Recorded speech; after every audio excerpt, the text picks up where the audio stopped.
Oi, pessoal, começando aqui a nossa live de toda noite de terça. Bom, como de costume, falar de alguns temas atuais. O principal, o debate presidencial que ocorreu aí na Globo, né? Na Globo, não, desculpa, na Band. E que foi, na avaliação, acho que de todos, até da oposição, algo extremamente positivo para o Bolsonaro. Tanto que restou aqueles que são contrários ao presidente simplesmente focar no que seria um ataque a uma jornalista, coisa desse tipo, que não faz o menor sentido, eu vou falar sobre isso. E alguns tentar ignorar o debate, falar que o debate foi ruim, que o debate foi qualquer coisa menos produtivo, tentaram elevar a Simone Tebet a melhor debatedora, como se tivesse como, né? E foi dessa forma que eles tentaram se esquivar. Mas o debate foi muito produtivo, Bolsonaro. Boa noite aí pro pessoal que está chegando. O debate foi muito produtivo mesmo. Por quê? Ele foi atacado por todos os lados, que já era esperado, né? Até o Roberto Jefferson tinha anunciado que queria ir para os debates para justamente fazer um contraponto a isso aí. Mas como era esperado, todos ali trabalham para um sistema e o Bolsonaro, ele fecha com chave de ouro, porque ele entrega isso para todos que estavam assistindo o debate e que venham assistir posteriormente. Isso foi sensacional. Então, o que acontece? O presidente, ele simplesmente, ele ali tinha que realmente lutar contra todos. E ele, até de uma maneira que eu achava que ele ia se defender muito bem dos ataques, porque além dos outros candidatos, tinha também os jornalistas. E a minha expectativa, Bolsonaro é um cara preparado, é um cara que sabe o que está fazendo, ele tem me demonstrado isso em todas as decisões dele, e ao contrário do pessoal fala que ele é tosco, não, ele sabe como falar no momento certo, ele sabe como atingir, e eu esperava que ele fizesse uma boa defesa, né, que ele se defendesse muito bem de todos esses ataques, mas não, mais uma vez ele surpreende, e ele parte para cima, ele bate bastante, claro, como esperado, muito no Lula, mas ele também não deixa de graça para ninguém, né? Quando falaram que ele defendeu o estuprador, ele fala, diz o nome, porque não tinha defesa, pelo contrário, naquela briga dele com a Maria do Rosário, ela quem estava ali passando pano, vamos dizer assim, para o estuprador. E ele, na verdade, vai contra. Então, quando a Simone Tebet fala isso, ela mentiu ali descaradamente, porque ele não estava defendendo, muito pelo contrário. E ele é atacado ali e tal, mas tem umas cenas que são, né, marcantes, além da candidato falar que vai virar onça, né, de coisas desse tipo. Teve a parte onde o Lula fez uma propaganda para ele, e aí teve que congelar, não sei se ali o ponto alguém avisou, ó, para que tá ruim, para que tá ruim. Mas, principalmente, a questão do que foi interessante de ver da questão do Ciro Gomes. O Ciro Gomes usou aí uma estratégia que ele tem adotado, que é inteligente, né? E ele tem adotado essa estratégia de se desvencilhar do Lula. Lula é um barco que está já afundando, né, com água até o leme, e ele continua batendo em pedras, ele continua insistindo, até porque ele nunca tratou um adversário, ele sempre debatia com falsos adversários, falsos opositores, tanto que o vice dele era um dos maiores opositores dele. Então o Lula é acostumado com isso. Bater papo com amigo. É aquela discussão entre amigos. Mas contra alguém que realmente se opõe, ele não consegue ter esse debate. Ele sempre teve uma questão hegemônica. Era uma esquerda contra outra esquerda. Então, existia, né, somente um discurso de esquerda, e qualquer um que falasse diferente estaria sendo aí cancelado, digamos assim. E boa noite para quem está entrando ainda. E o Lula, por isso, ele não tem o trato de lidar com um adversário real. Ou seja, ele é aquele cara que fala e os outros que acatem. E o Ciro Gomes ele foi inteligente, ele tá cada vez mais se desvinculando do Lula. Parece, inclusive, a própria esquerda muito insatisfeita, que ele foca mais em bater no Lula do que no Bolsonaro em si. Até porque ele tá vendo a realidade. Ele sabe que ele não vai crescer, ele sabe que o Bolsonaro tá arrastando multidões onde vai, então ele já sabe. A campanha dele não é para ganhar, mas ele precisa demonstrar, é essa armadilha que o Ciro Gomes está fazendo, demonstrar que existe esquerda além do PT. Já que o PT está morrendo, ele quer herdar a esquerda, mas também não herdar com toda a lama que o PT deixou. Ou seja, ele quer sair limpo, ileso. De fato, ele não estava no PT e tal, mas chegou a trabalhar no governo, salvo engano, do Lula. Então ele quer sair ileso e, saindo ileso, assumir para ele a esquerda. E aí ele pode até botar alguém aí para eventualmente representá-lo ou ele apoiar alguém. Enfim. Então, nesse ponto, ele foi até inteligente. Tentaram fazer aí uma aproximação do Lula com ele, mas ele rejeitou. Então, nesse ponto, a gente tem que aplaudir a postura dele, que foi inteligente. Eu falo também da questão do Pablo Marçal, o coach, né, que vinha candidato aí por um partido pequeno, mas que tinha pretensões, inclusive, de participar do debate. E não podia participar, até porque o partido dele retirou a candidatura. Mas retirou para apoiar o Lula. E embora, diferente do Janones, ele não concordou com isso. Tem até uma frase onde ele fala mais ou menos que o Lula roubou até a campanha dele. Então, assim, a coisa é bem suja. E o Lula, que tenta aí brigar com o presidente Bolsonaro, ele, como sempre, aqueles artifícios, soltaram aí números ao vento, já fizeram até as contas aí de que tantas mulheres teriam morrido, enfim, né? Morreu, fazer a piada, mais mulher do que o número total, né? Mais feminicídio que o número total de homicídios, enfim.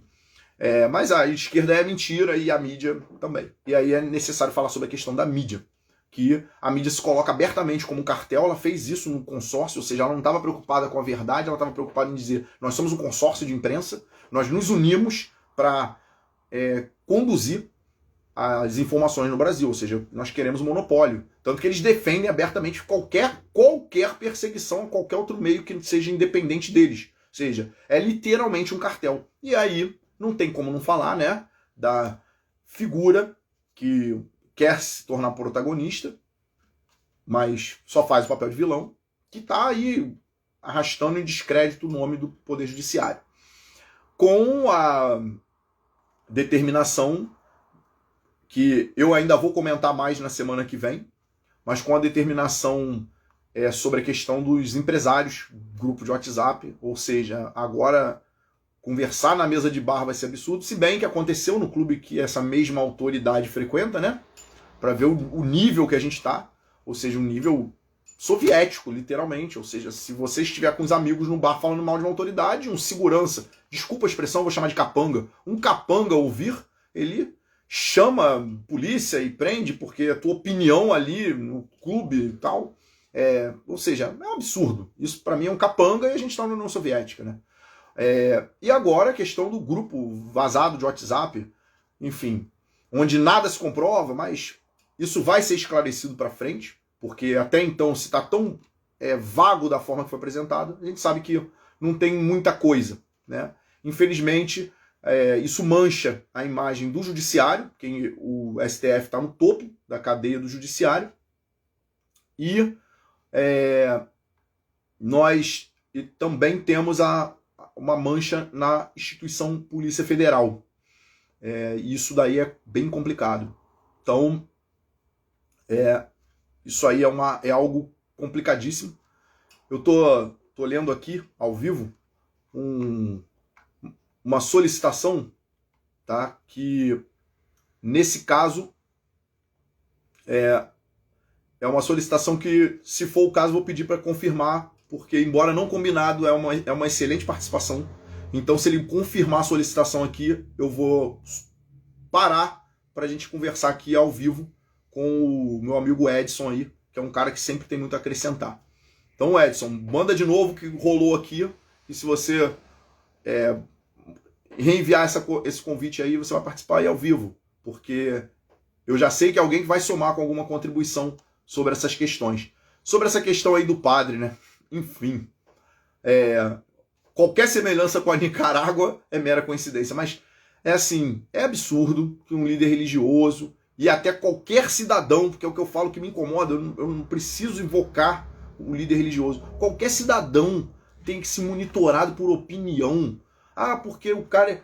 Cara, se ele tivesse falando contra aquilo que a igreja prega, né? Se fosse o caso, nós teríamos que... Teria que ser a igreja que teria que tomar alguma atitude. E não o governo, nenhum estado. Mas a gente tem certeza que não é isso. É realmente tentar silenciar o padre. Ou seja, nós já estamos na União Soviética misturado com Nicarágua. Porque é tudo socialismo, então tá tudo igual. Isso foi aí um absurdo. Só que eu vou falar sobre essa questão do Alexandre de Moraes. Eu já falei isso em uma entrevista que eu participei. E eu vou falar sobre isso de novo no final da live. Tá?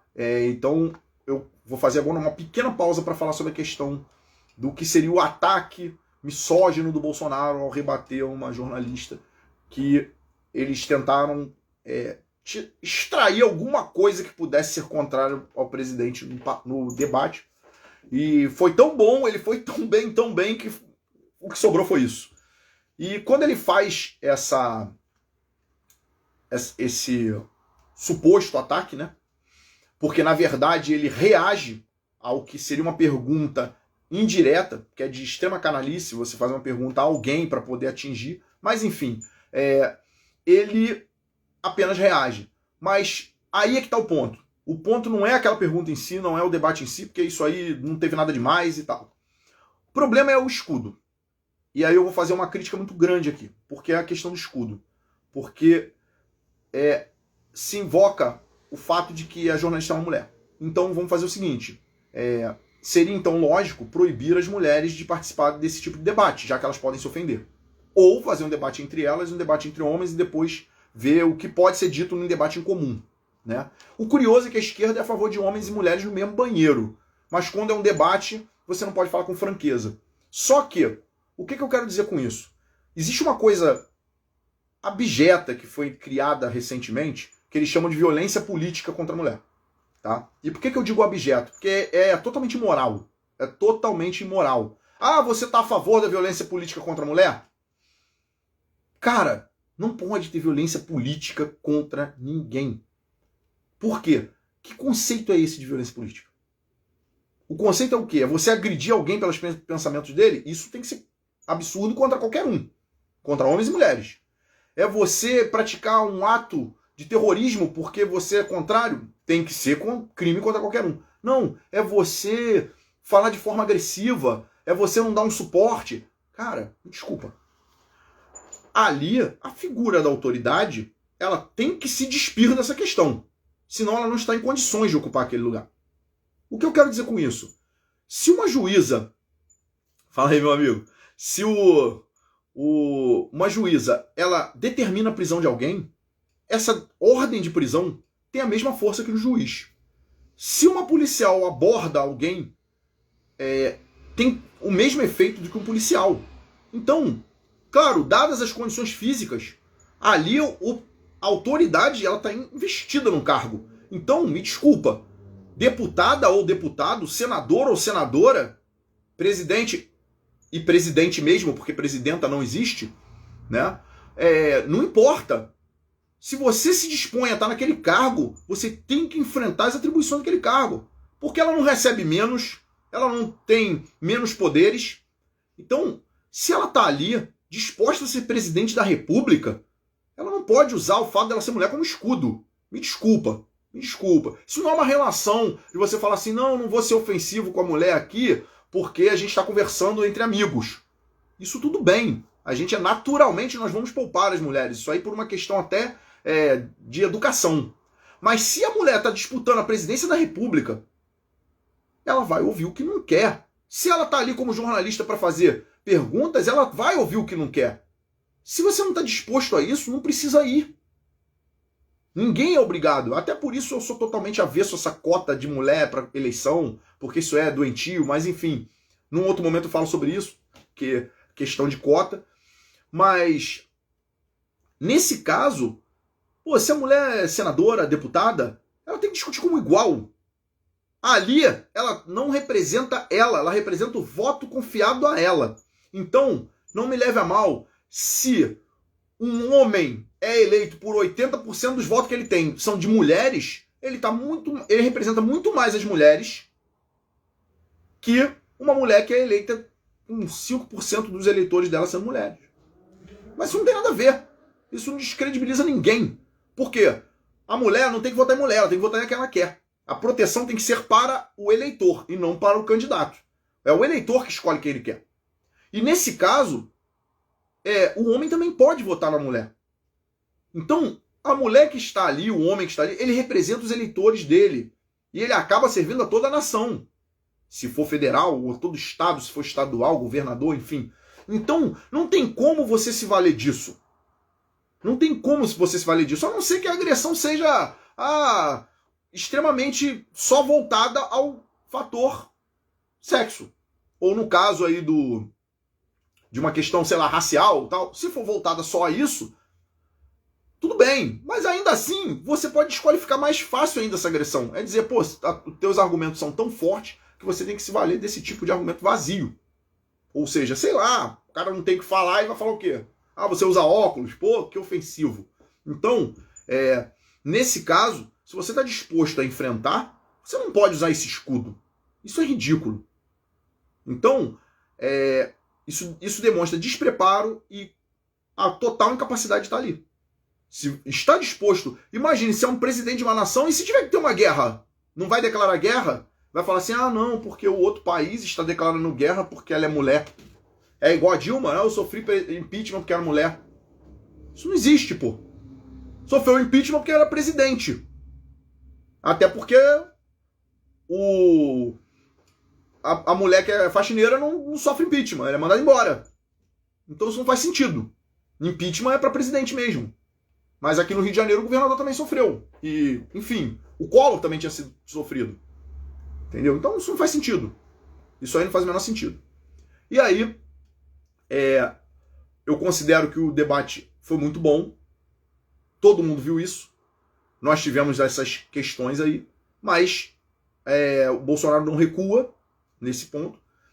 E aí eu vou falar sobre a questão do Alexandre de Moraes, tá? Claro, vou falar com todas as reservas possíveis, né? Porque já que ele pode prender todo mundo por qualquer motivo, a gente tem que ter cuidado quando fala. Né? E se um deputado é preso por opinião, imagine um candidato. Enfim. Mas a questão é o seguinte. Foi feita uma pergunta, acho que na Jovem Pan, onde a apresentadora ela faz a seguinte pergunta, mas não parece que ele está forçando uma reação? E sim, eu já falei isso sobre uma questão do Tribunal Internacional, e vou repetir aqui de uma forma bem rápida, que é uma agenda globalista abrir mão, que cada Estado abra mão da sua jurisdição por uma jurisdição global. Ou seja, ter exército global, ter esse tipo de coisa, mas principalmente ter uma jurisdição global, ou seja, um tribunal acima dos tribunais que estão no topo de cada país. Porque normalmente todos os países têm um tribunal que está aí no maior nível da hierarquia, que seria o último recurso, Suprema Corte nos Estados Unidos, STF aqui, e que em regra é um tribunal constitucional, mas que em muitos países, como é o nosso caso, ele acaba estendendo, tendo outras atribuições nessa questão. E agora eu vou fazer uma pausa aqui para convidar um amigo aqui que ele, de fato, vai contribuir com a gente, tá?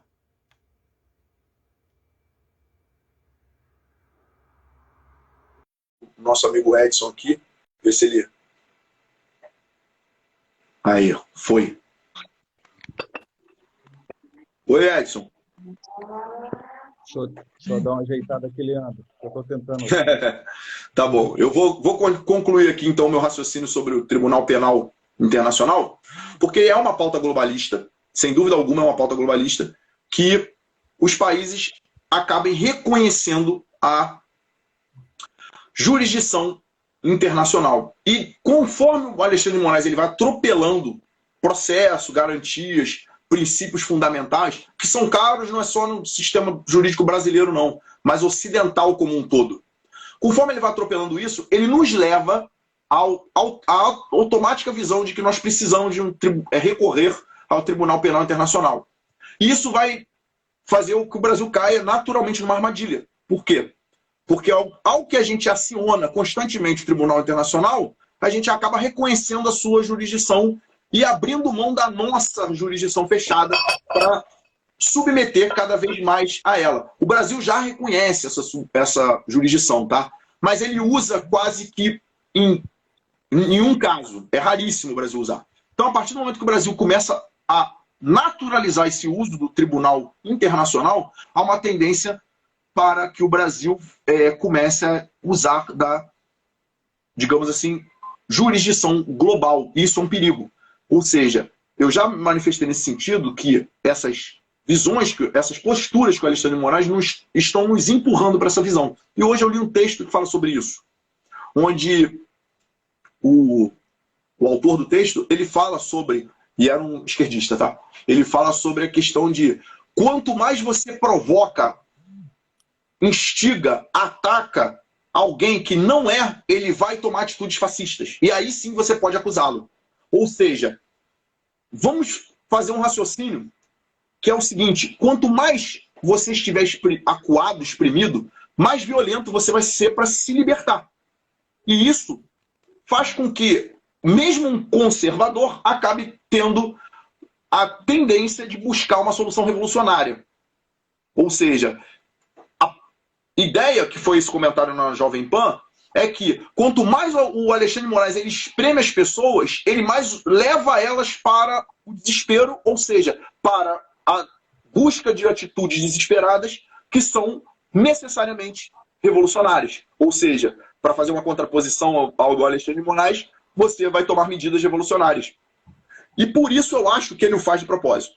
Agora eu vou abrir aqui para o nosso amigo Edson, colunista da revista, um cara que é fera, fazer as colocações aí sobre, dependendo do que eu falei, eu trazer alguma informação nova aí.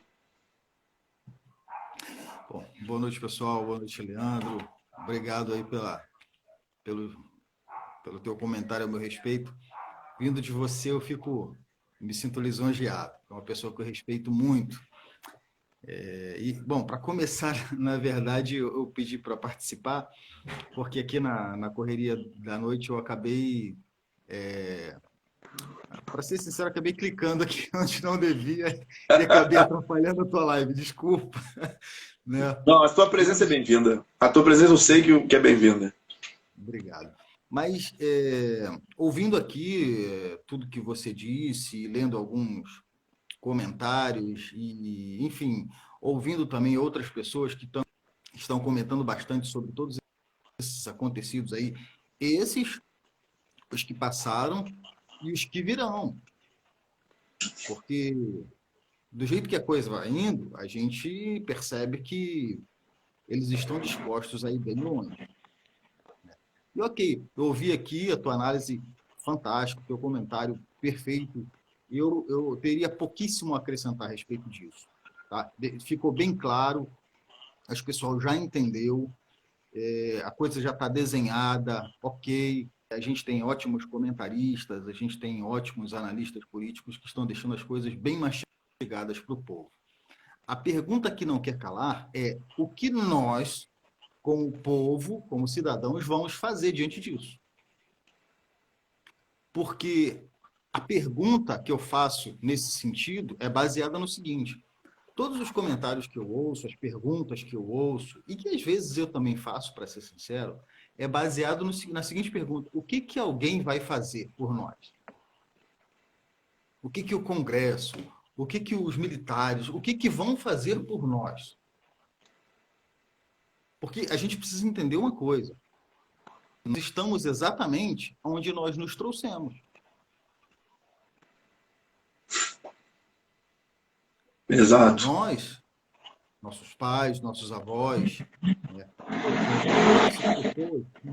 ou estão lá, né, ou estiveram e colocaram os seus pares, né, e, enfim, todo esse processo que aconteceu, a gente não pode fugir da nossa responsabilidade nisso. E eu vou dizer, o que eu tenho certeza que alguns vão concordar, outros ainda vão refletir, mas a saída está nas nossas mãos do povo. Os políticos podem fazer muito, mas a saída está nas nossas mãos. Nessa postura, por exemplo, que o Leandro está tomando, que está saindo da condição de povo para agora ser um parlamentar. Eu creio piamente na vitória dele. Claro que não depende do meu trabalho ou da minha fé, ou mesmo da postura dele, depende de uma série de outros fatores. Mas, enfim, essa é uma postura, uma atitude que ele está tomando e que vai permitir que ele, agora, no parlamento, tendo a vivência de povo, de cidadão, possa saber nos representar melhor. Temos tantas outras pessoas fazendo tantas outras coisas, mas a pergunta básica é essa. Tá? O que eu vou pegar como tarefa para fazer para que haja uma mudança nesse sentido? Deixa eu fazer uma pergunta. Vocês estão conseguindo me visualizar normalmente? Sim, só que você está no... Está colocado lateral aí, né, no caso. Isso. Deixa eu melhorar aqui. Agora deu certo. Isso, agora está ótimo. Ok. Então, a pergunta que eu faço para nós, enquanto cidadãos, é a seguinte: o que a gente vai fazer? Para além de votar no Leandro, além de votar no Bolsonaro, além de participar dessa live, além de fazer comentários e perguntas, até muitas vezes inteligentes. Mas é necessário uma reflexão. Peraí, o que nos trouxe até aqui? Então, o povo precisa de uma conversão. Parece uma expressão religiosa, mas não é.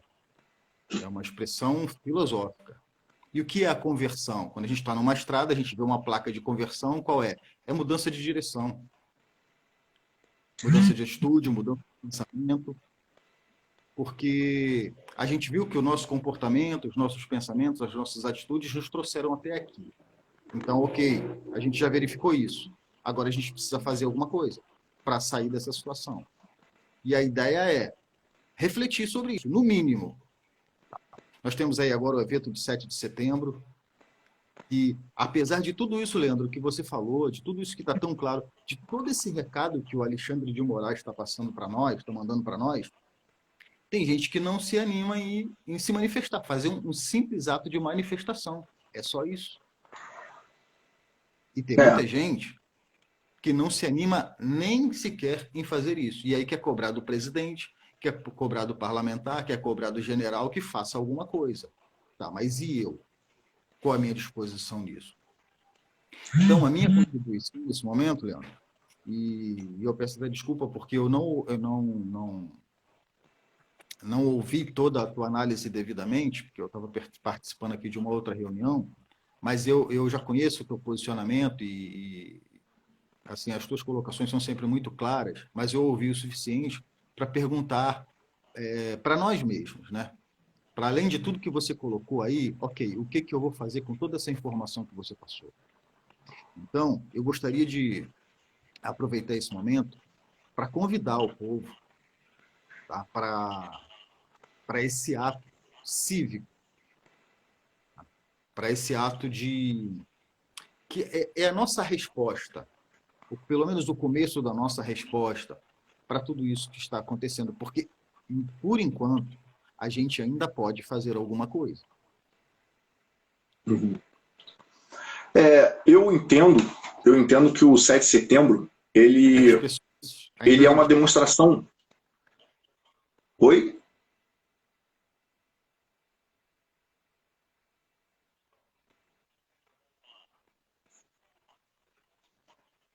Alguns direitos, algumas concessões ainda. O povo não está animado. Tá? Eu imagino numa situação ainda mais complicada, né? Então, para além de tudo isso que a gente está ouvindo aqui, eu gostaria que a gente fosse refletindo sobre a nossa atitude, né? Sobre os nossos posicionamentos daqui para frente. Porque o fato é que a nossa liberdade já está ameaçada.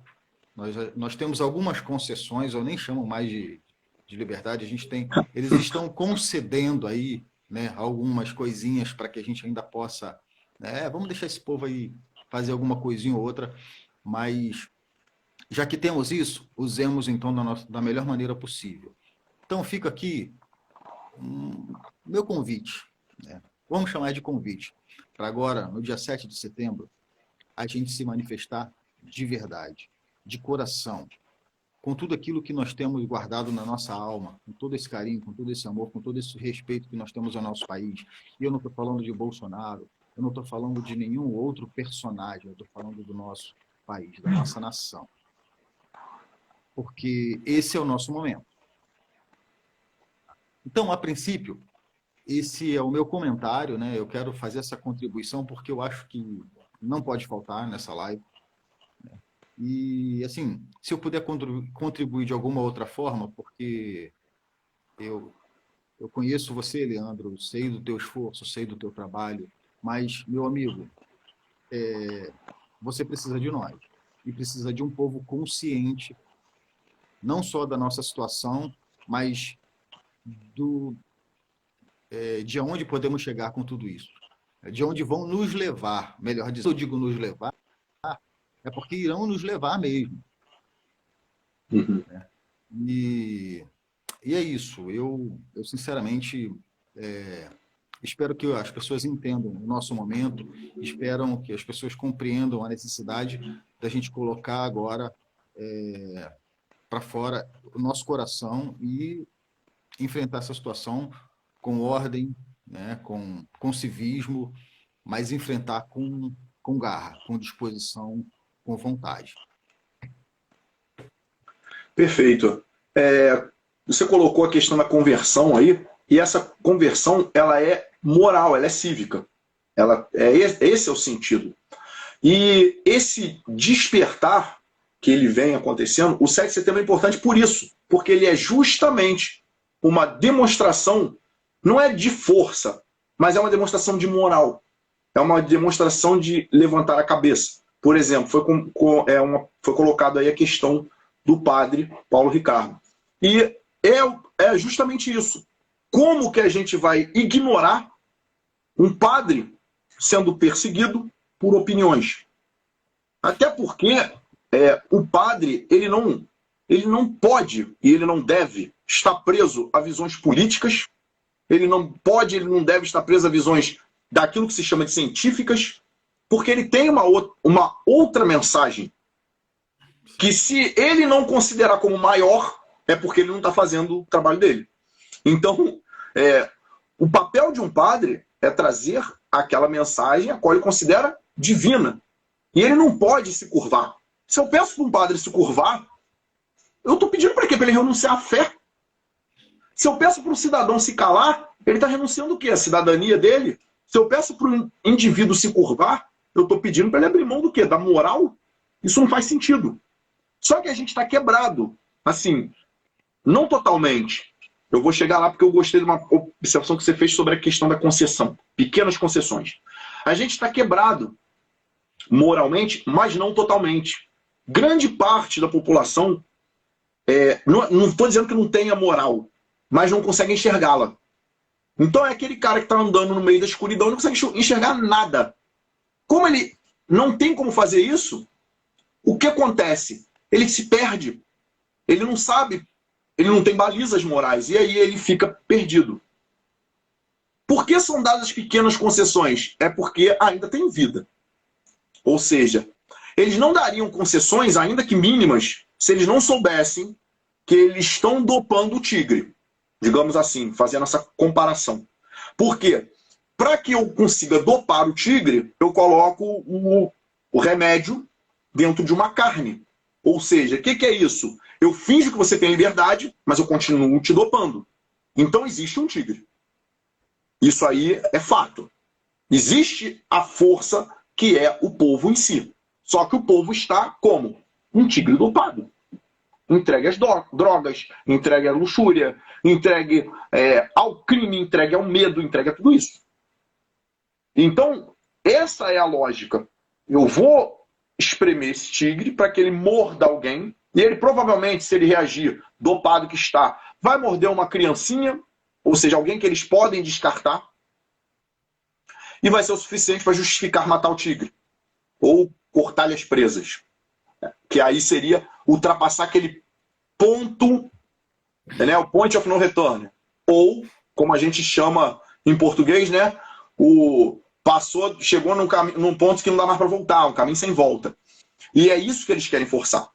Ou seja, nós temos que ter a inteligência que não é para avançar naquilo que se mexer. E sim, como você falou, com civilidade, parar de ingerir o veneno. Tem um filme, Doador de Memórias, que ele passa essa mensagem. Num dado momento, ele, antes de libertar o garoto, ele fala para ele pegar uma maçã e espetar naquela dose, não sei se é uma vacina, um remédio, que todos espetam diariamente. E quando ele passa a espetar na maçã, ele deixa de receber aquele veneno, aquele entorpecente, digamos assim, e ele começa a enxergar cores, ele começa a enxergar como uma pessoa normal. Ou seja, ele precisava primeiro se livrar daquilo que prende ele. Como nós vamos nos livrar das nossas próprias amarras? Essa é a pergunta. Só que isso não vai depender de alguém. Eu acho que são dois nomes que eu considero excepcionais. É o Olavo de Carvalho e o Bolsonaro. Porque na parte literária ali, na parte filosófica, não no sentido filosófico, mas no sentido de um despertar cultural e o outro um despertar político, eles acenderam um caminho para que as pessoas começassem a pelo menos falar, ó, existe luz. Existe luz. Hoje a gente consegue enxergar que a gente é um tigre dopado. Mas eles acenderam isso, porque o Olavo de Carvalho era maluco, né, para todo mundo. Mas tudo que ele falava ia se confirmando, porque na verdade ele não era maluco, ele falava verdades que eles precisavam encobrir. E o Bolsonaro, ele, além dele trilhar um caminho, ele abre um caminho para a política que é inimaginável. Inimaginável. Eu mesmo, antes da eleição dele à presidência, eu jamais pensaria em concorrer a um cargo político. Eu gostava, mas de um espectro distante. Eu jamais pensaria nisso, honestamente. Então, assim, eu jamais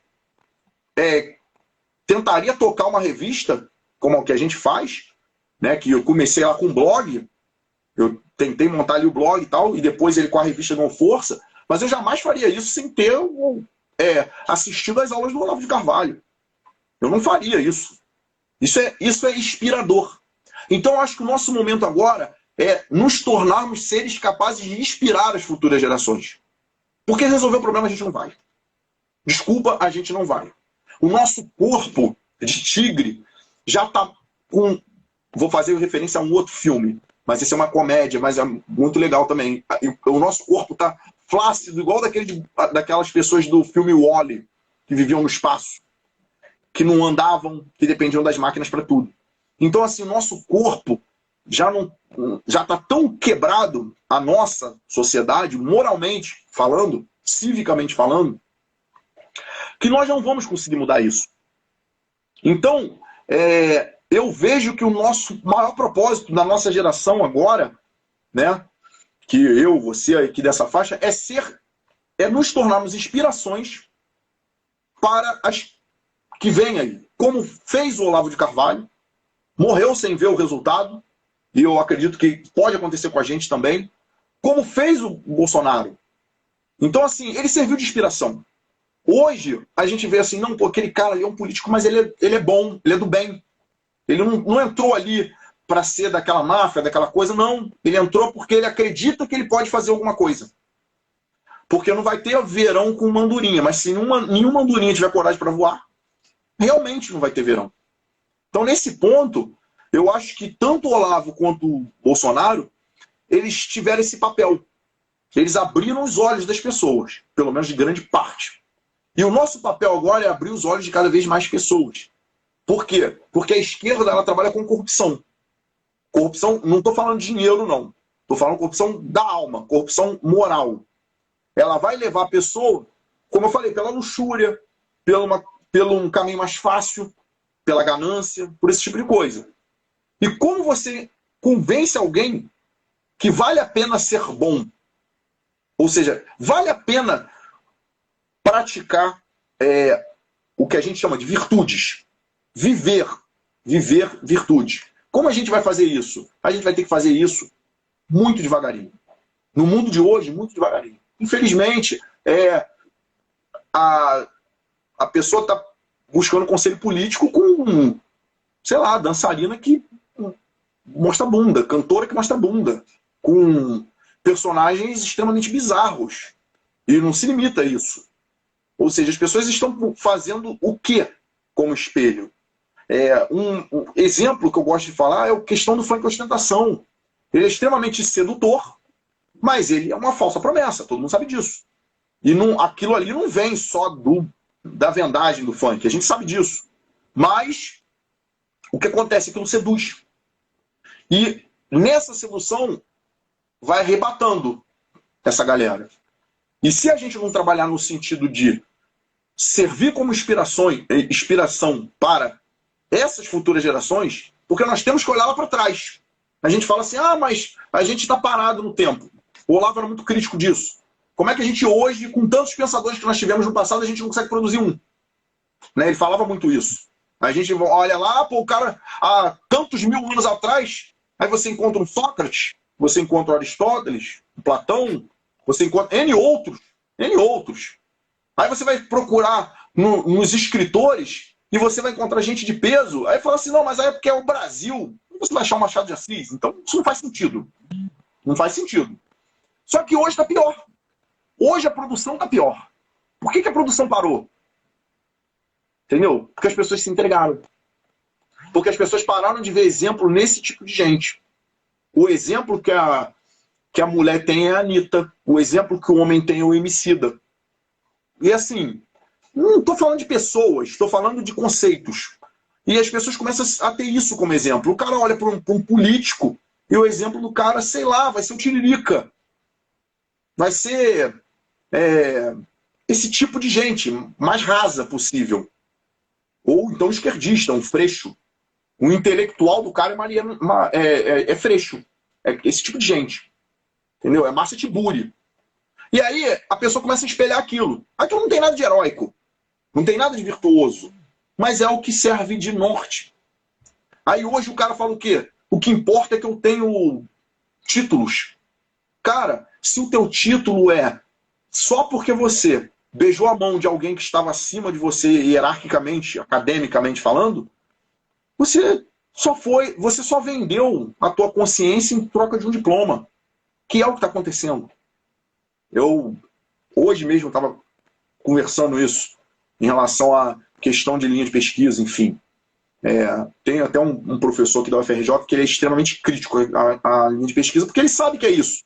É para você arrematar jovens com a promessa de que você vai ser mestre, doutor e tal. Isso acontece. Ou seja, eu não quero buscar o melhor, eu não quero buscar o novo, eu não quero buscar o que é bom. Eu quero buscar aquilo que me faz sentir ali, é o chamado que a esquerda explora muito, sentimento de pertencimento.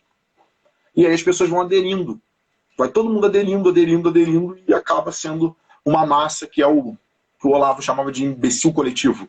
Né? Você repete o que eu quero ouvir, eu repito o que você quer ouvir. Só que nesse ponto, a gente tem que apresentar virtudes para a próxima geração, porque se eu não tenho como passar isso, eu não posso exigir.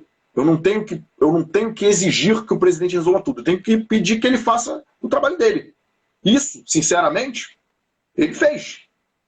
Nós tivemos uma crise de saúde mundial, uma guerra em andamento, e nós conseguimos ter aqui no Brasil teve lockdown sim, mas sem a participação do presidente, ou seja, em alguns estados isso quebrou. Aqui no Rio de Janeiro quebrou bem mais rápido. Em São Paulo eu sei que durou mais. Algumas prefeituras forçando, outras frouxando. Aqui, por exemplo, na Baixada Fluminense a coisa acabou rápido. Mas na capital ainda ficou mais um tempo, mas também depois não ficou tão intensa. Então nós tivemos essa diferença. Eu tive em Brasília, coisa absurda, de depois de 10 horas da noite você não poder estar na rua. Ou seja, o vírus parecia um espectro que andava à noite catando os outros. De dia ele não saía, mas de noite ele catava os outros. Tinha uma coisa, tipo, depois de tantas horas não podia vender bebida alcoólica. Eu falei, que parada de vírus é esse? Ele sai à noite para matar bêbado? É estranho. Mas assim, não precisava ter coerência. Bastava falar eu quero. E quando o cara fala eu quero, e eu nem preciso explicar o porquê, cara, aí a gente entrou num nível de autoritarismo, do tipo, eu acho que conversas do WhatsApp estão trabalhando para ter um golpe, e aí por isso eu faço busca e apreensão. Eu acho que o padre tem muitos seguidores, então ele é perigoso, então por isso eu vou monitorar o que ele fala. Entende o perigo que a gente está vivendo? Mas está vivendo por quê? Por como você falou, é uma culpa nossa. A Argentina está assim pelo caudilismo. Não é caiu um raio de socialismo na Argentina. Ela abraçou esse caudilismo. Então, nessa linha, a coisa tomou essa proporção. Só que como que eu vou me opor sendo que eu quero me opor de forma, como você colocou, civilizada, né? Cívica? Porque eu quero resolver o problema, eu não quero criar outro. É aquilo que o presidente botou o tempo todo. Eu não vou me tornar autoritário para combater o autoritarismo, pô. Isso não faz sentido. Senão nós vamos ter duas facções autoritárias se considerando o salvador da pátria. E não vai dar certo. E a gente pode aí invocar os militares. Mas eu falei isso numa entrevista recente. Se eu invoco o militar, eu estou invocando alguém que comanda e não que governa. Há uma grande diferença. E aí eu estou invocando esse cara para resolver os problemas que é de cidadão e não de soldado.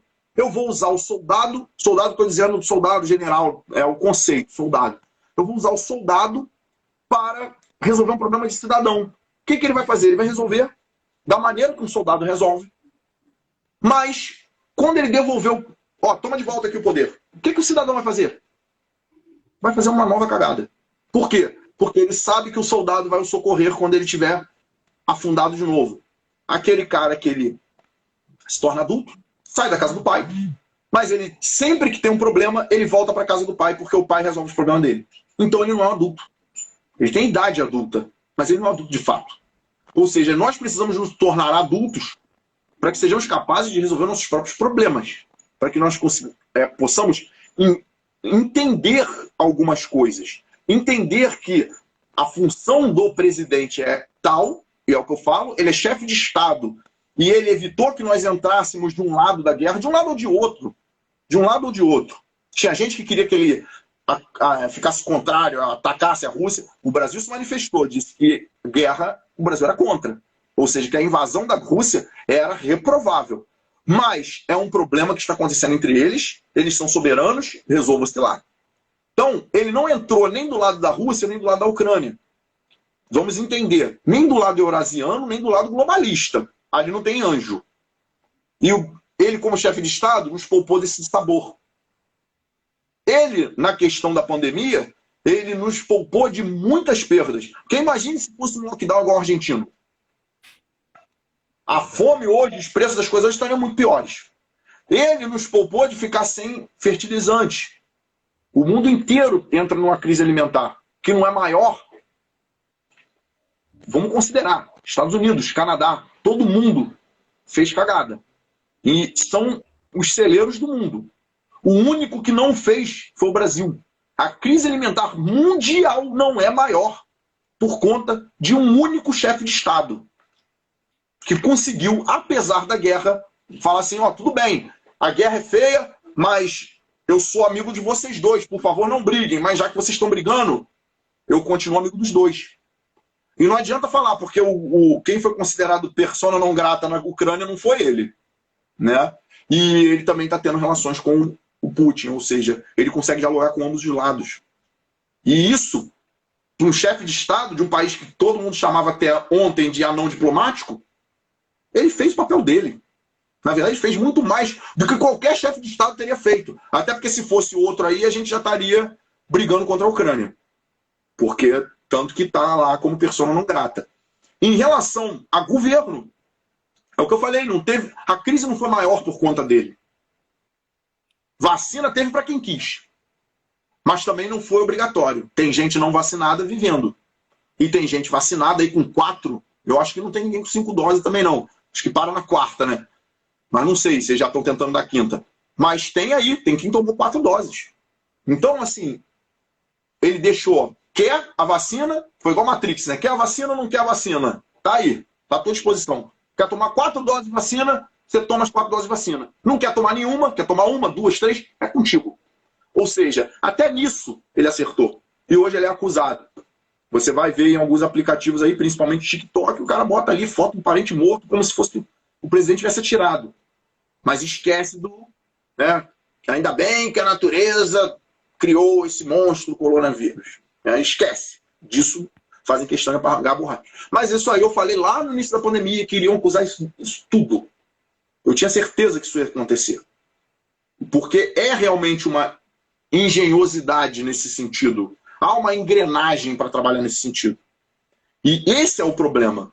O problema é, nós temos que entender isso. E não jogar também tudo na conta de um cara só. Ou de um grupo pequeno. Botar tudo na conta do Bolsonaro, sinceramente, desculpa a expressão, é até uma covardia. É até uma covardia. Porque jogar todos os pesos na conta do cara. E eu acho isso errado. Então nós temos que erguer a nossa própria cabeça, entender que se ele, o Olavo, for as primeiras andorinhas a voar, tá na hora da gente bater a asa. Como você falou, eu estou tentando pela política, mas antes da política, eu já estava tentando com um projeto de direito que era para justamente trazer um conhecimento mínimo para o cidadão, para ele começar a enxergar que existe um judiciário, um Ministério Público, que não é tudo um presidente. Então, assim, você entender que existe todo um complexo jurídico, histórico, todo entrelaçado para criar o que a gente vive hoje, mas também com o advento da revista, que, na verdade, assim, foi uma coisa que acabou surgindo, né? Eu já estava tentando fazer através de um blog, mas através da revista ficou muito melhor. E ainda mais que acabou que a revista contou com participações que, sinceramente, eu acho que foi também uma jogada que aquilo ali veio de cima. Não foi eu. Eu não teria como juntar essa galera. Então, assim, a revista, você está desde o início, é o que eu falo, você é um cofundador, né? Você estava lá desde da pedra fundamental. Então, com a tua abordagem, que eu vejo genial, é uma abordagem única, a gente não consegue, eu pelo menos não consigo produzir aquilo dali daquela forma, porque é uma abordagem que é única, tem uma visão específica de mundo, e é algo que, como eu falei, eu não conseguiria produzir no meu blog, mas veio através de você. Nós convidamos o nosso amigo professor de história, Maurício Mota, e o cara, sinceramente, me surpreendeu muito positivamente, porque não se tornou um conteúdo, né, de debate histórico. As colunas dele, ela traz história, ela traz valores, ela traz mensagens, ela traz... tem todo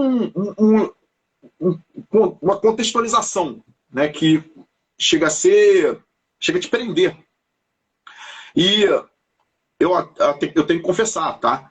Tem vários fatores, várias passagens da história, inclusive do Brasil, que eu não vi na escola, não.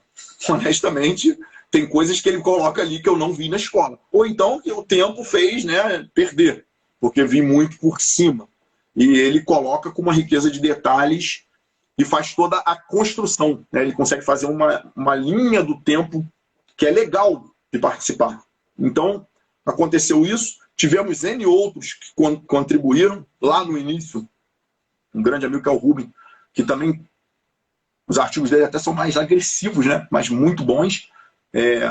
Tivemos aí o juiz, embargador, promotora, que também são excelentes articulistas, ele escreve muito bem, mas por uma questão aí funcional, nós não contamos com eles hoje.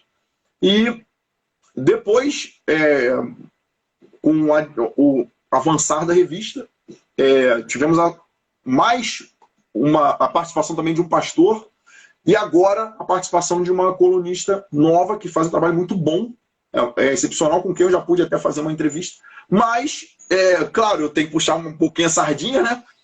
A entrada aí do nosso editor-chefe aí, o Pedro, que também tem feito colunas que também me surpreenderam de forma extremamente positiva. É o que eu falo, geração nova, né? Porque a nossa colunista, ela é bem mais nova, e o Pedro, então, é um garoto. E uma geração nova que nós temos que servir como inspiração, nós temos que deixar não digo o nosso nome na história, mas esse momento na história. Não é assim, não é o Leandro que escreveu a história, mas é o momento aqui. Esse momento onde o Brasil desperta. Nós vivemos uma fase, como o Brasil já viveu fases, né, da independência, isso, aquilo. Nós estamos vivendo uma fase que eu acho que vai entrar para a história. Vai ter as suas partes, né, ruins. Até então, a gente está assistindo várias, mas eu acho que isso faz parte da história. E a nossa vida é assim, a gente cai gripado, a gente melhora, a gente vai para o sol para ter energia, para estar no outro dia, bebe bastante água, e é assim que a gente faz. Só que algumas vezes a gente tem que se levantar, tem que erguer a cabeça e falar, não, eu não vou ficar aqui acamado e esperar a morte, eu vou levantar. E eu acho que é essa questão do Brasil, essa fase da história que a gente está passando hoje, nós temos que escrever. E é o que eu falo, não é o meu nome, não é o teu, mas é assim, nós temos que deixar um legado de inspiração, para que as pessoas possam falar, naquela época, lá em 2022, 2021, 2023, 2025, existia todo esse embate, as pessoas se levantaram, porque vai sair daqui, eu acredito que muita literatura, inclusive a porcaria que eles vão escrever, vão chamar de genocida, disso, aquilo outro, vão falar levante fascista, toda a asneira que eles vão fazer, mas também vai ter literatura do nosso lado. Vai ter, quem sabe, né, a gente vai ter aí um Homero no futuro, mas contando o que aconteceu no Brasil, a importância, né, disso daí. Então a gente tem que passar por essa experiência e passar mantendo essa chama acesa, que eu acho que foi reacendida, estava, na minha visão, praticamente apagada, talvez uma brasa, para não dizer, mas foi reacendida aí com muito esforço, pelo Olavo de Carvalho e tomou uma proporção gigantesca através do Bolsonaro. Então essas figuras, elas são, na minha visão, símbolos que tem que ficar na história mesmo e que outros tantos venham a escrever a história do Brasil e em todos os outros campos, no jurídico, no filosófico, no literário, no artístico, no político, em todas essas questões. Nós temos que chegar num ponto onde as pessoas têm um orgulho de dizer, olha, existiu um momento que o Brasil quase foi para a lama e as pessoas se levantaram e decidiram que o Brasil não ia para a lama, que a gente era brasileiro e a bandeira do Brasil ficava em tudo quanto era casa e lotavam as ruas, e eu acho que esse é o nosso papel é pequenininho, mas ele é aquela primeira ondinha que vai fazer com que a coisa venha a fluir. Eu acho que é bem por aí. Tem uma coisa importante aí, Leandro, que você falou sobre o voo da andorinha. E o ditado ele é colocado como... E a impressão que passa é que o voo da andorinha é que faz o verão acontecer. Mas, na verdade, o que acontece? A andorinha, ela voa para mostrar que o verão chegou. Exatamente. Com a nossa ida ao 7 de setembro. Quando a gente vê a andorinha fazendo o seu voo, né, em bando, a gente, opa, o verão chegou. Então, e toda a natureza entende. E cada um cumpre o seu papel. E isso é importante a gente entender, porque, como você muito bem colocou, esse dia a respeito de revoluções, né? E aí a gente nota o que resolveram as grandes revoluções. Eu não vejo solução. Eu vejo grandes movimentos, um despertar, porque basicamente é o seguinte: o mundo que a gente quer é um mundo que os antigos chamavam de uma civilização. E uma civilização, ela está baseada em 4 pilares: política, ciência, religião e arte. Ou seja, a arte a gente já viu no que se tornou. Muito distante de ser... Não dá nem para comentar. É até difícil achar palavras para classificar o que nós temos hoje para chamarem de arte. Né? A religião tem tentado fazer o seu papel, mas também está muito aquém do que poderia. Porque também, de alguma maneira, já foi minada.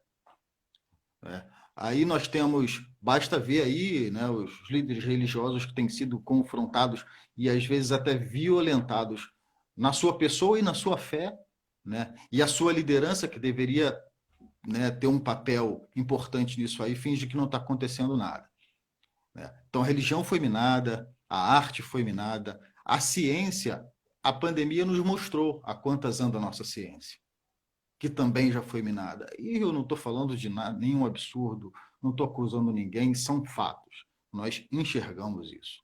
O último pilar que sobra é a política, que também já foi minada. Mas, por outro lado, é por aí que a gente está começando a se levantar. Porque o que acontece? Quando você falou das virtudes, há um ditado antigo, muito antigo, que diz o seguinte: nem as verdades com a prática. Isso quer dizer o seguinte: um grupo de 100 pessoas, se houver um honesto, Leandro, a honestidade não morre. Uhum. Ele carrega a honestidade nos ombros. Num grupo de 1000 infiéis, se houver um fiel, ele é referência.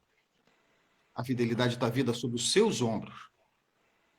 Então, num mundo que já está praticamente entregue ao progressismo, se houver um país conservador, Exatamente.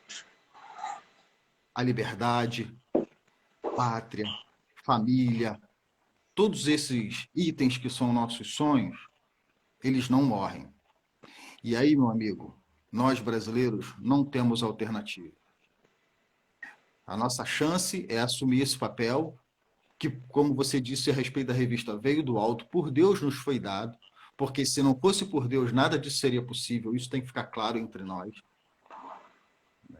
E assumir essa postura e ir para cima, ir para frente. Porque ó, tem muita gente nos assistindo aqui, eu tenho certeza disso, Leandro. Você falou de escritores, né, de historiadores. Tem muita gente nos assistindo aí que eu tenho certeza que tem muito potencial. Eu tenho certeza que tem grandes escritores. Basta acreditar. Basta começar, como você fez, por exemplo. Eu sei que É o que eu te falei, Edson. Jamais eu ia tentar. Se você falar comigo há 4 anos atrás, 5 anos atrás, eu jamais ia pensar em política. Eu até vou colocar. O meu livro é de 2017. E quando a gente enviou isso para a editora, na verdade eu não enviei. Eu escrevi como se fosse uma apostila. Porque eu queria dar aula de direito. Quem enviou foi minha esposa. Ela enviou para a editora. E quando a editora deu a resposta que queria, que aquilo era legal publicar, era bom publicar, mas a gente teria que fazer algumas adaptações, claro. E ela me ligou, estava na rua. Eu falei para ela assim: você está brincando? A minha resposta para ela foi: você está brincando que alguém vai querer que eu escreva um livro. Entendeu? Assim, a gente acaba não acreditando.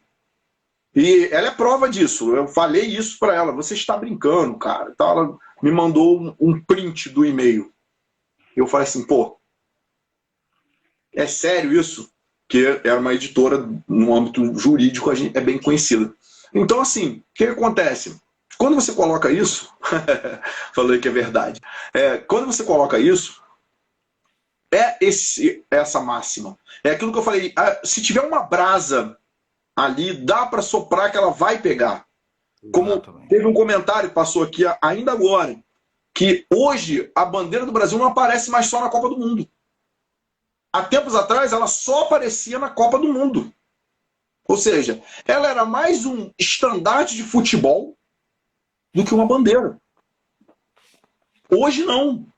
Hoje ela está em tudo quanto é lugar. Hoje o hino é tocado em eventos. Coisas que eu só via no quartel. Mesmo assim, não sempre. Ou seja, agora eu vejo no quartel, eu vejo qualquer evento que eu vou.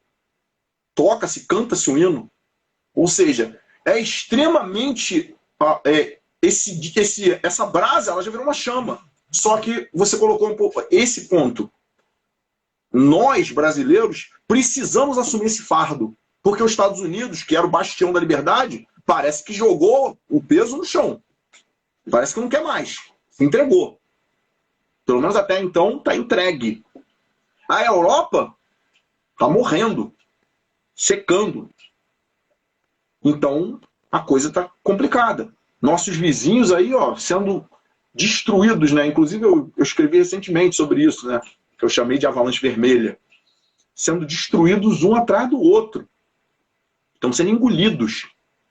E se a gente não colocar esse fardo nos ombros e falar assim, não, esse peso do mundo inteiro eu não carrego. Nós vamos perder tudo. Nós vamos perder tudo. É o que eu falei. Se o Bolsonaro não tomasse essas decisões, ia estar faltando comida. Falta comida no mundo, mas ia estar faltando muito mais. Ia estar faltando tudo no mundo. Então, assim, a coisa ia ser uma crise gigantesca. Nós estaríamos diante de uma crise muito maior do que a gente está imaginando.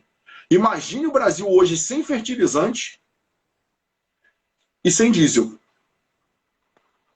Como é que estaria não o Brasil, o mundo? Entendeu? É caótico. Então, mas isso é importante que você está falando, porque quem seria o Olavo de Carvalho se ele não escrevesse o primeiro livro dele? Se ele não desse o primeiro passo? Quem era Bolsonaro antes de se oferecer para essa missão? E tantos outros que a gente conhece aí. Quem eram essas pessoas? Não era ninguém. Quem era o Leandro? Agora está começando a aparecer. E tem tanta gente, eu conheço tanta gente com coração, com vontade, com competência para fazer muito mais do que a gente, Leandro.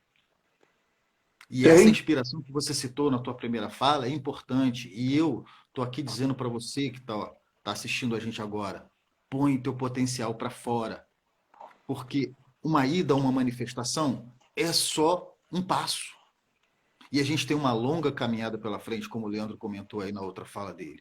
Não vai resolver agora, não adianta, não vamos nos iludir, não serão com 2 ou 3 eleições ou mais 10 mandatos do Bolsonaro, que a gente vai resolver um problema secular até. Então, acontece que a gente precisa começar. E aí, você que ouviu o Leandro agora, você acredita que nós temos condições de ser o bastião da liberdade? Porque eu acredito. Aliás, eu estou vendo acontecer. Eu não vejo esperança de nenhum outro lugar. De nenhum outro país. Sinceramente, eu não vejo. Também não, cara. Honestamente. Eu até tinha aí um país ou outro uma visão aí de pelo menos fazer um aglomerado. Hoje eu não consigo ver vindo de lugar nenhum. Lugar nenhum. Consigo, no máximo, falar assim, alguns países têm como se encorajarem através do Brasil, mas seguindo no vácuo. Tomar o protagonismo disso, eu não consigo ver. Antes a gente ainda tinha aquela esperança, como eu falei, Estados Unidos, nem isso. Então, voltando aí às atitudes, né, pessoais, você vê o caso que você acabou de citar aí do Pedro, o menino já começou, já aceitou a missão de ser editor-chefe de uma revista que já está consagrada. A revista Conhecimento e Cidadania, quem já leu, quem conhece, quem acompanha, eu recebo vários comentários aqui, compartilho até com vocês, né, com o Nick. Então, aceitou a missão, ele não pensou, é a minha chance, é a minha contribuição. Mais do que ficar sentado atrás de um teclado de computador, comentando no Twitter ou coisa parecida, não, eu vou fazer algo real, algo que realmente vai contribuir. Sabe? E todo mundo aqui tem competência para isso. A revista está disponível para quem quer manifestar, né, o seu talento. A nossa revista está aqui para contribuir, sobretudo na cultura, que é um dos pilares de uma civilização. E não adianta nada a gente lutar para que o país chegue num nível A, né, no nível 10, se a população está no nível 5. Não vai conseguir se sustentar. Então, acho melhor a gente começar a refletir sobre isso, melhorar nossa postura, nossa reflexão, entender que está nas nossas mãos fazer alguma coisa.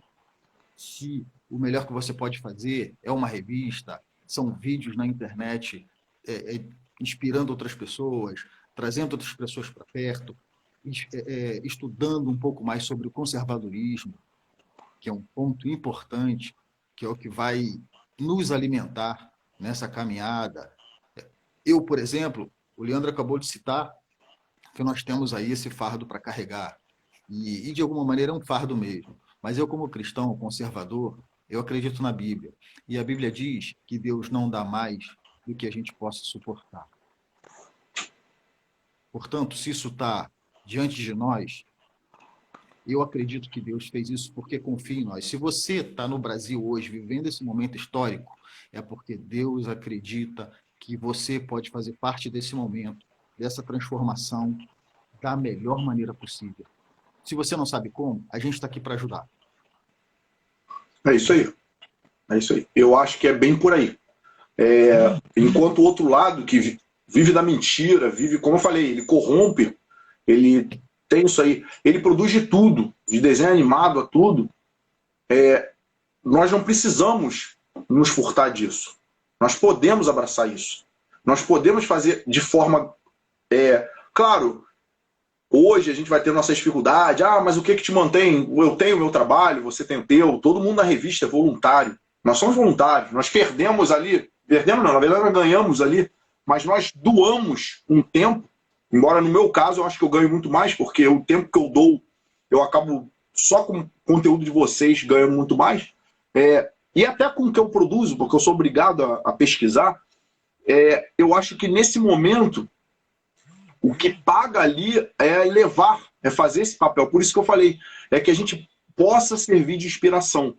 Por quê? Para que no futuro as pessoas possam ter um mundo onde eles falam, não, eu tenho a minha cabeça erguida porque tenho bases. É o que eu falei, nós trouxemos bases aí da Grécia, da Roma, da Idade Média, Portugal, do Egito. Nós trouxemos todas essas bases para hoje falar assim, não, a gente tem esse conhecimento. Mas essa base que a gente tem são conquistas que muitos lá se esforçaram, ainda que anônimos, mas se esforçaram, construíram.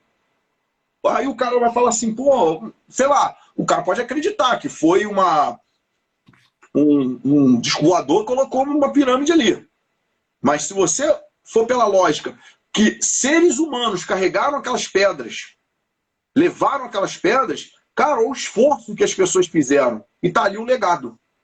Hoje a gente sabe que houve ali um trabalho civilizacional. Querendo ou não, isso repercute na nossa civilização, no nosso conceito do que é civilização.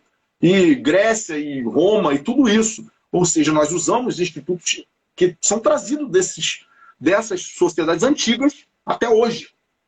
E muito o que se foi produzindo. Agora, a gente não pode se entregar a digamos assim, virar um tigre dopado e dormir, aguardando a coisa simplesmente, acabou e pronto. Não, nós temos que fazer a nossa parte, nós temos que continuar.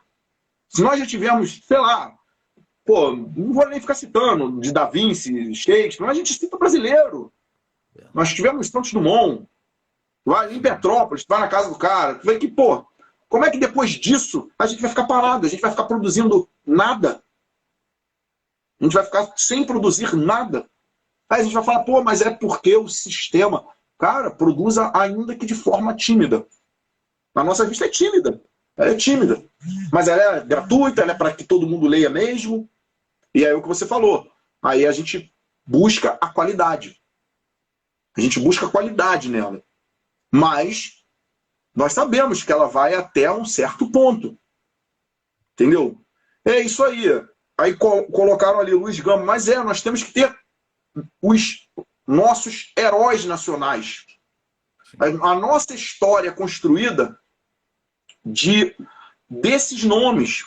A nossa história não é construída desculpa, não é de menosprezando ninguém, não. Por quem está dançando, mostrando a bunda. Não é.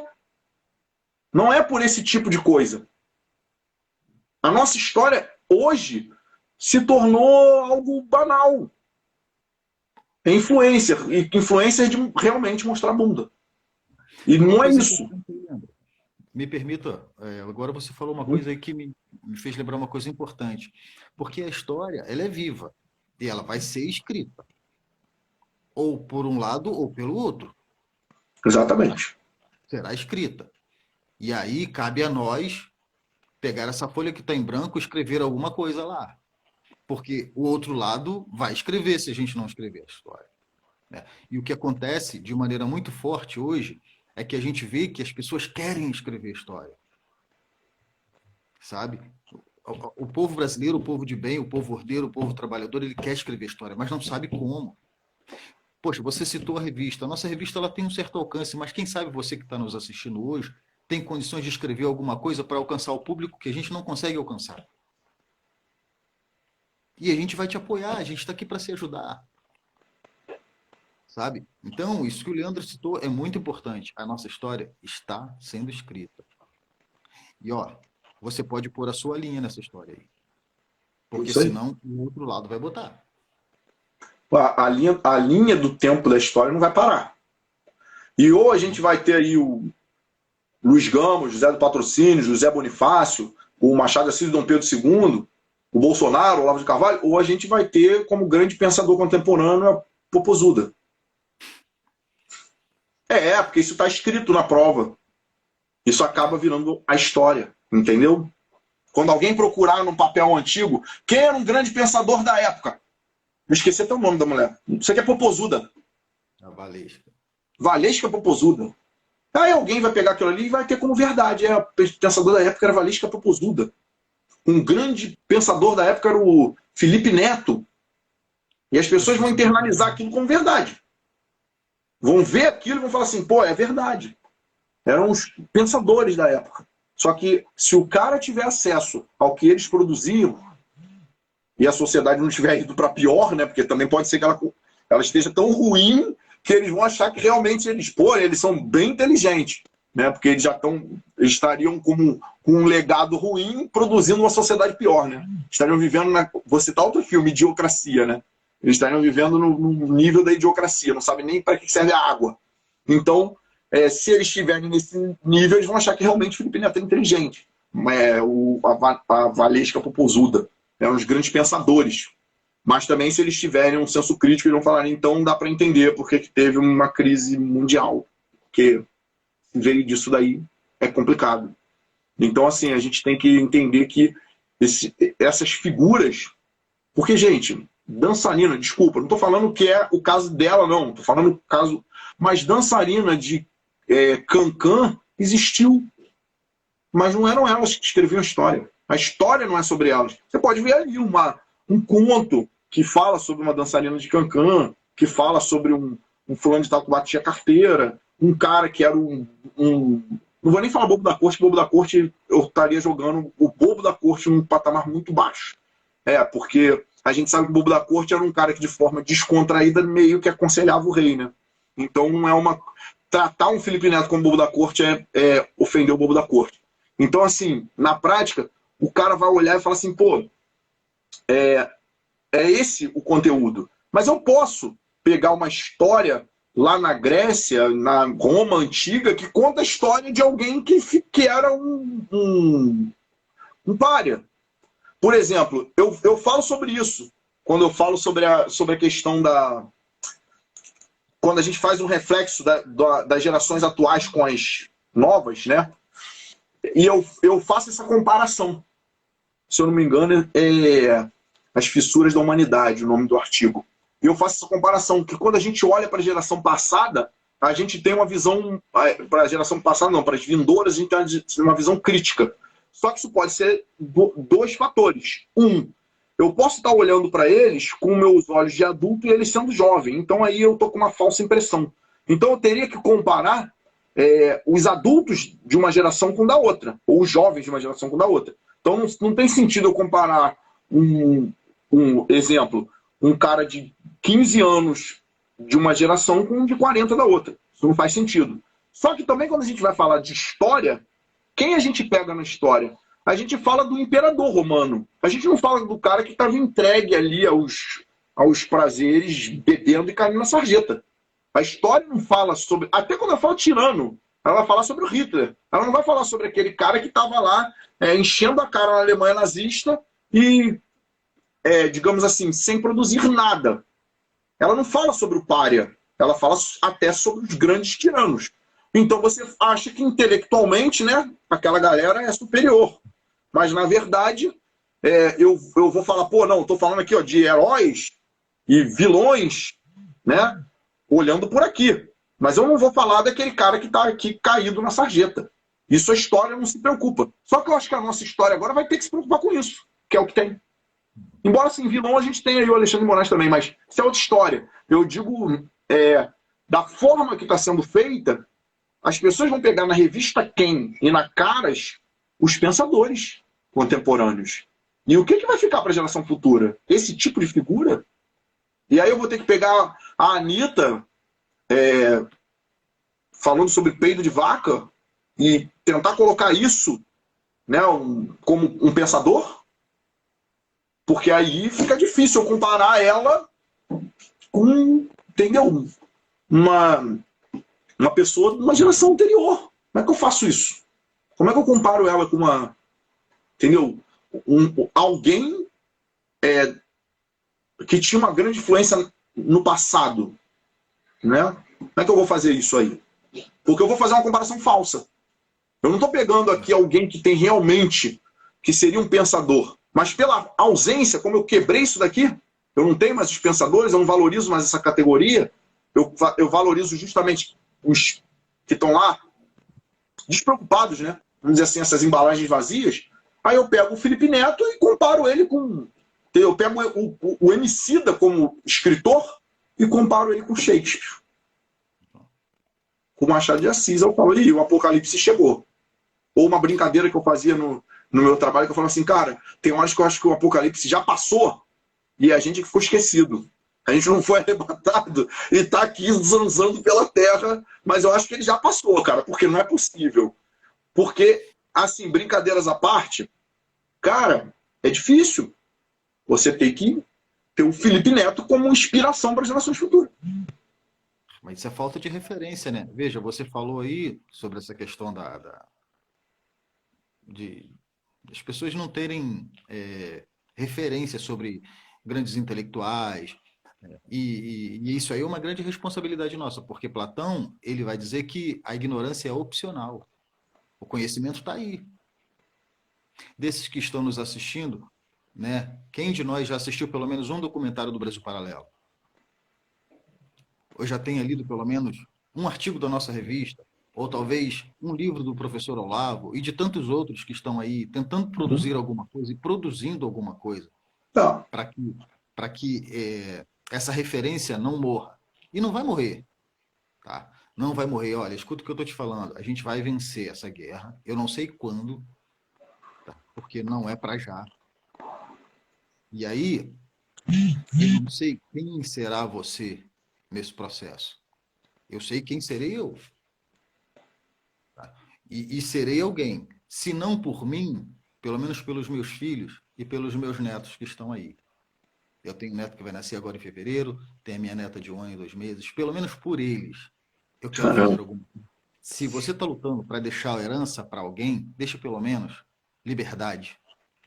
Exatamente. Deus, pátria e família. Porque se você é um cristão, se você está aqui é porque eu estou deduzindo que ou você é curioso, e você, se for curioso, vai ser despertado agora por essa força, que é a honra, que é uma virtude, como o Leandro falou, ou você é um cristão. E como cristão, você segue o Cristo. E vou te dizer, ele fez algo por pessoas que ele nunca conheceu. E essa é a nossa missão. É fazer alguma coisa agora pelos que virão. Porque talvez você esteja dizendo aqui, olha, eu nunca fiz ninguém sofrer. Se você não tomar uma atitude agora em relação a esse momento histórico do nosso país, você vai fazer muita gente sofrer.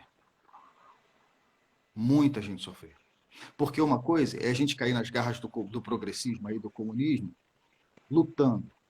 Outra coisa é como covarde. E a Bíblia diz que o morno, Deus vomita. Eu sei que parece uma linguagem religiosa, mas como eu falei, os 4 pilares estão presentes numa civilização. A política, a ciência, a arte e a religião. Não dá para desassociar. Cada um tem seu papel, né? Como tem uma expressão que diz que é inextricável. É algo que não dá para desassociar. tá um muito ligado com o outro. Então, esse é o nosso momento. Se você está aqui, você está sendo convidado para participar desse momento histórico. E quando a gente lê a história, né, talvez a Dona Mariazinha, que talvez tenha largado a sua louça para participar daquela passeata, foi, né, a passeata da família, que houve, né, no primeiro período que nós tivemos aí, de 64, enfim. A gente não sabe quem são aquelas pessoas, mas elas escreveram a história e nós estamos aqui por causa dela. Então, está na hora de retribuir. Pelo menos gratidão a gente tem que ter. E com honra, com disposição, com amor, a gente vai fazer acontecer. Nós herdamos uma civilização. Nós não construímos ela, nós herdamos. Como eu falei, pode puxar da Grécia, pode puxar de Roma, pode puxar de Portugal, pode puxar por isso daí, nós herdamos uma civilização. E essa herança, protegê-la pode até ser um fardo, como eu coloquei, né? O fardo no sentido de ter que carregar esse peso. Mas é um fardo que a gente tem que fazer com honra. Porque nós herdamos essa civilização, nós temos que protegê-la, nós temos que garantir que ela seja passada para gerações futuras. Nós temos que garantir isso. Ou seja, nós temos que proteger essa herança e dar ela, se possível, melhor para gerações futuras. Não é cruzando os braços. Essa nossa participação, ela é essencial. Ela tem que ser feita. Por quê? Justamente porque, como você colocou, aquela pessoa que estava lá na Marcha da Família, aquele cara que foi para a Força Expedicionária Brasileira, esses que passaram por aí, mesmo aquele que chegou na Itália e tombou no primeiro combate, ele não pode ter tombado à toa. A gente tem que honrar o que ele deixou e continuar edificando para gerações futuras. Porque se a gente quer algo de bom para quem vem, nós temos que fazer a nossa parte. A nossa parte histórica é essa. Não, é o que eu falei, não precisa estar o meu nome, o seu nome escrito, mas as nossas ações, ainda que em um conjunto, mas as nossas ações têm que estar escritas. A gente não pode entregar por esse progressismo que reescreve história, que apaga o que não é conveniente. Como disse o próprio presidente, mandar apagar a ata que convocou os militares para assumir o regime, ou seja, apagando a verdade, porque foi o Congresso que mandou. Recentemente, apagaram o nome do Barroso da defesa do César Battisti. Ou seja, somos nós que estamos reeditando história. Quando eu assisti o Brasil Paralelo pela primeira vez, eu fiquei intrigado. Eu falei assim, pô, tem muita coisa aí que eu nunca ouvi falar. Eu fiquei intrigado. Só que eu fui juntando com outros pontos, fui juntando com outros artigos, com outras coisas. Falei, não, realmente, quando os templários acabam é justamente quando Portugal ganha a força para navegar. Ou seja, uma coisa é sequência da outra. E eles vêm para cá porque tinha que tirar os mouros, né? Então eles ajudam na criação de Portugal, e depois eles são acolhidos, e depois... Eu falei, pô, peraí, cara. Os caras não estão tirando isso da cabeça deles. Tem muita coisa que bate. E eles questionam e te levam a esse despertar. Então, assim, esse trabalho é importante. Como você citou, o Brasil Paralelo, entre outras, tantas outras fontes, a nossa revista, tudo ali. É grátis hoje, você vai na internet ver e assiste. Você tem acesso. Entre outros debates que são grandiosos. Como a gente está falando aqui, eu acho, minha visão, porque aí eu volto lá para aquela pergunta lá do início. O que a gente pode fazer contra esse mal gigante, contra essas ações absurdas? No momento, entender que nós temos um papel histórico. E saber que alguns movimentos são aquilo que você falou. Tem um momento certo para acontecer, que nós temos um papel histórico, resgatar as coisas não são assim, que a andorinha não vai voar e fazer verão. Mas quando vier o verão, ela vai voar. Ou ela deixou de ser andorinha. Então a gente vai ter que aprender que o momento certo, as andorinhas vão avisar, o verão chegou. Eu não estou falando de levante armado, nada disso não, até porque eu sou contra. Eu sou totalmente contra isso. Eu estou falando de despertar, como você falou, nos pilares. Despertar filosófico, despertar jurídico, despertar político, entendeu? Uma questão moral. A fé que nós temos que preservar, até porque ela é um pilar essencial. Nós estamos vendo o que está acontecendo na Nicarágua. E o pior, quem está no topo do que seria, pelo menos no tamanho de pessoas, mas até pela importância histórica, né? A maior instituição religiosa do mundo. A gente pode chamar assim, no sentido de aglomerar pessoas, no sentido de sua história, sei lá, quem está no topo está calado. É surpreendente, mas está calado. Enfim, e agora a gente tem aí um padre sendo, não vou falar perseguido, porque podem achar que isso é pesado demais, monitorado. Botaram o Big Brother, não é o da Globo não, é o do Jorge Ouro mesmo, para olhar o padre. Assim, é uma questão que é absurda. Olhar, vigiar um padre.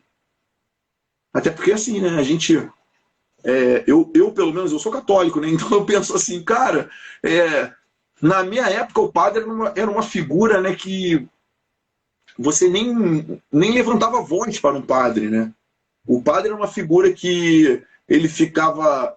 Ele inclusive tem aquela máxima, né, do segredo de confessionário, que até a justiça respeita.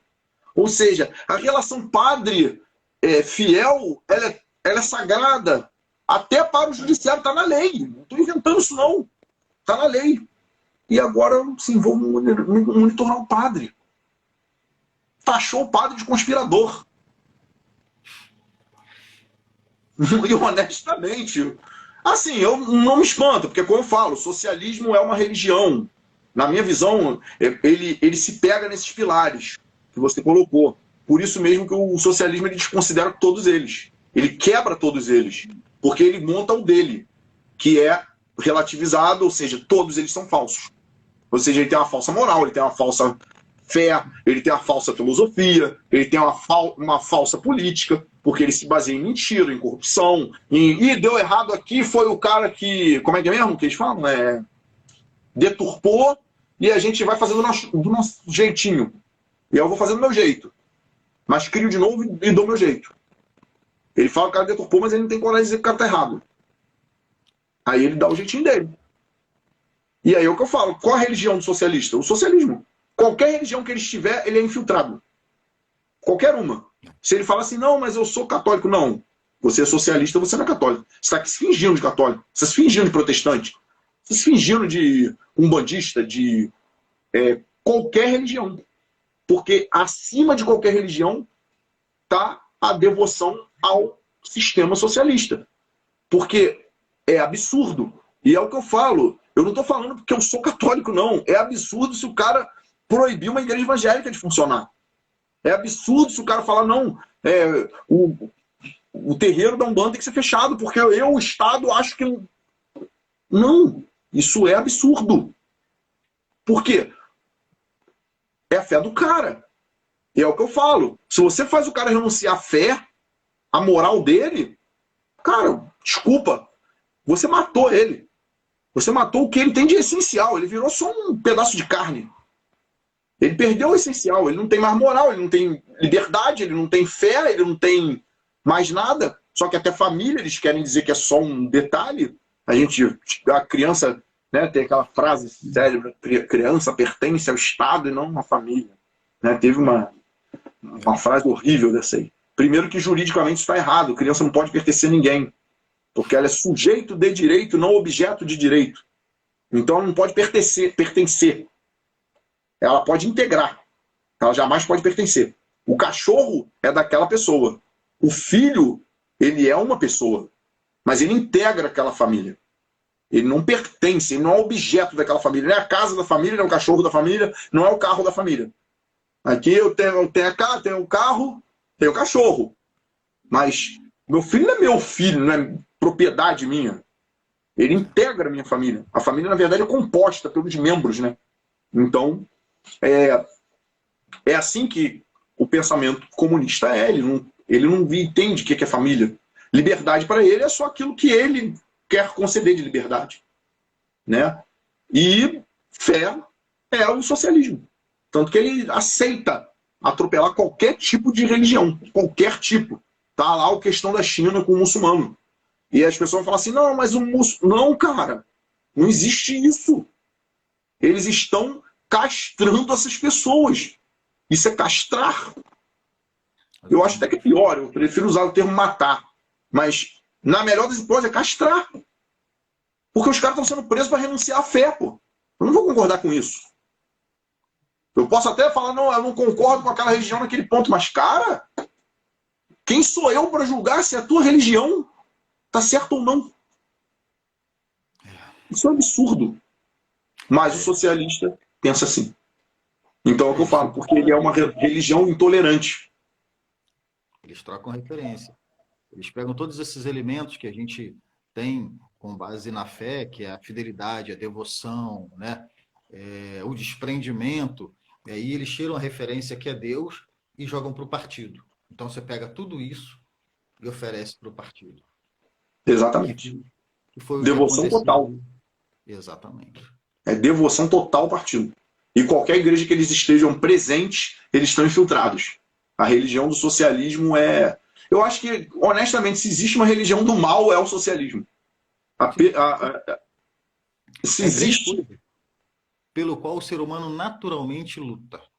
3 coisas. Por Deus, a quem ele deve tudo, né? Pela sua pátria, a quem ele deve o acolhimento, a sua casa, a sua terra, enfim, né? E a sua família, né? A quem ele agradece a Deus por ter dado e a sua pátria por ter acolhido. Então, se você não tem esses 3 elementos por quem você lutar, você é um zumbi, você é facilmente manipulado, o partido faz o que quiser de você. Por isso que Deus, pátria e família é uma questão de prioridade para o socialismo. E é por isso que para eles é tão ofensivo. Para eles é por isso. Porque você coloca uma fé que eles não conseguem curvar, porque é um Deus que é tudo. Você coloca a pátria, que a gente pode traduzir como povo, que é o povo, é o teu povo, são os seus. E você coloca a família, que é aqueles ali que são realmente a tua essência. Se você tem essas 3 coisas, você vai se opor a um Estado tirânico. Sabe por quê? Porque quando o Estado ele massacrar o teu povo, quando ele massacrar a tua família, ou ele tentar fazer você renunciar a Deus, você não vai aceitar. Exatamente. É exatamente isso. E eles querem devoção total ao partido. Por isso que eu falo, se existe uma religião do mal, é o socialismo. Porque ele exige devoção total ao partido. E não à toa ele mata tanto. Não é o acaso. Não é por acaso. Entendeu? É realmente algo absurdo. Edson, eu vou terminar por aqui. A live, eu já tinha me programado para falar aquilo que eu falei antes de você entrar, sobre a questão até onde o Alexandre de Moraes aí provoca uma reação. E eu entendo que a gente acabou fazendo como se fosse 2 lives. Uma que foi o que eu me programei e uma que acabou surgindo com a tua entrada. E claro, ficou até muito mais interessante essa, porque a gente conseguiu tratar de coisas que nascem naturalmente no debate, né? Evoluir o debate. E quando você colocou ali, por mais que você tenha esbarrado na tecla, eu falei assim, não, eu sei que se o Edson quiser entrar, ou se ele acabar entrando por acidente, vai acrescentar, até porque, como eu falei, já conheço você há muito tempo, e a gente já está com a revista. Quem puder lá, leiam os artigos do Edson, são extremamente cativantes, mas eles têm uma abordagem única. É o que eu falo. Cada colunista tem um jeito único ali. É uma grande vantagem que eu acho que a revista tem, porque quando você lê o artigo do Edson é uma coisa, quando você lê o artigo do Maurício é outra. É uma redação única que eu acho que isso deixa mais rico ainda porque cada hora vem uma abordagem, algumas vezes uma linha, há uma continuidade entre edições.